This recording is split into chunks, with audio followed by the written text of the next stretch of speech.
right? Was 1A in Tennessee.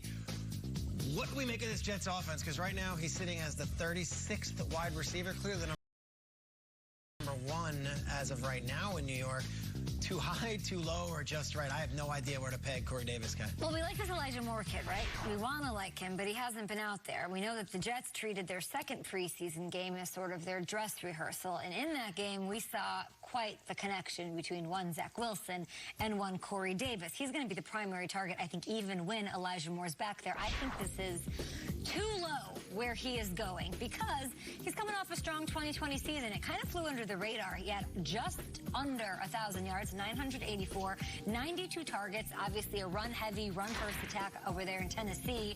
And he had more yards than any receiver in the league who was targeted less than 100 times. That number, I do believe, shoots up in this offense. It should be a higher passing volume attack with this Jets team, with the connection I saw in that second preseason game. So I'm going to say that is a little bit too low for my liking. Well, you did the New York, New Jersey Jets. How about the New York, New Jersey Giants and another receiver? Well, let's do it. All right, this name's always kind of spicy for a lot of reasons. Kenny Gallaudet. Gallaudet. Polarizing. You're right. Blue cheese. 28th ranked wide receiver. Banged up right now, I think. Haven't seen him. New, Daniel Jones. A lot of uncertainty. Too high, too low, or just right. You just got to ask. Let me ask you. Yeah. You're sitting there and it's him or Odell. Yes. Are you really taking Gallaudet, who should be the #1 guy? They should be able to throw a lot. But if Saquon's healthy, a lot of mouths to feed, it's Daniel Jones, inconsistent. Are you taking him or Odell? I don't want either of those guys. But if you put it on me, He said, I don't want I would probably say Gallaudet. It's very risky, but that's just my style, like high ceiling, high risk. Would you take Ayuk over both of those guys? Yes. You would? Okay, Yes. so that's how it's ranked at NFL.com. I do think it's a little too high. I like Gallaudet when he's out there and available. There is an injury concern that is sort of built in with him. It's just true. He's missed 11 games last year. He's not 100% right now. He's banged up.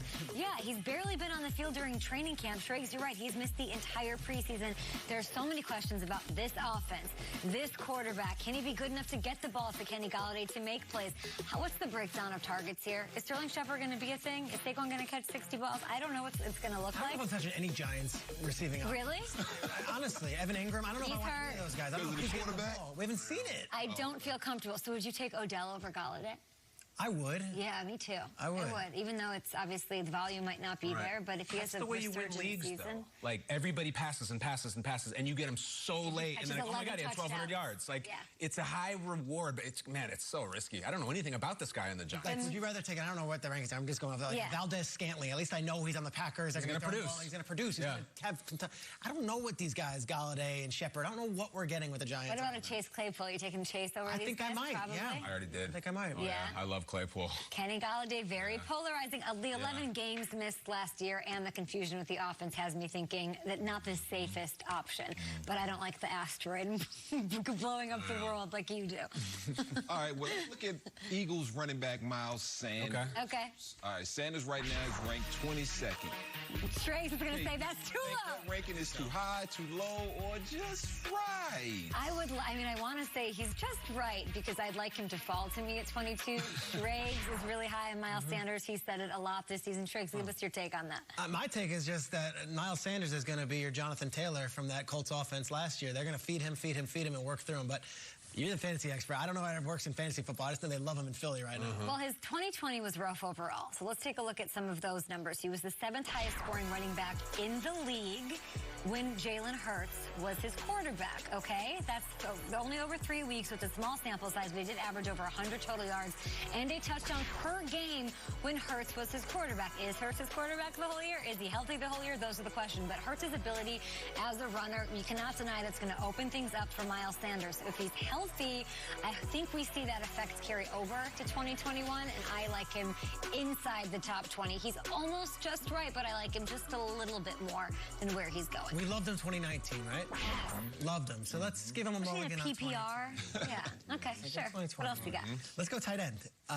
We got to get a little George Kittle action here. Right now, George Kittle, who we love and is widely viewed as one of the best all-around tight ends, is ranked as the 3rd tight end. All right, of course, Kelsey and Waller. What do you think of that ranking? Too low, too high, just right? You guys called me out when I did my rankings because you're like, yeah, of course you're going to put George at 2 after Kittle or after Kelsey because it's George and we love him and he's well-rounded. If you're taking him third at tight end, you're taking him in the second round of your fantasy draft. I can't have it. I think it's a little bit too high for me because we've seen, same thing, injuries have limited him as far as production over the past couple of years. Even beyond that, the touchdown ceiling is really weird. He's only touchdowns, five touchdowns was his career high.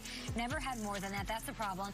You can get Mark Andrews like 2 or 3 rounds later. I'm way much more comfortable with that. He's got touchdown upside. He has 17 touchdowns in the last 2 years, guys.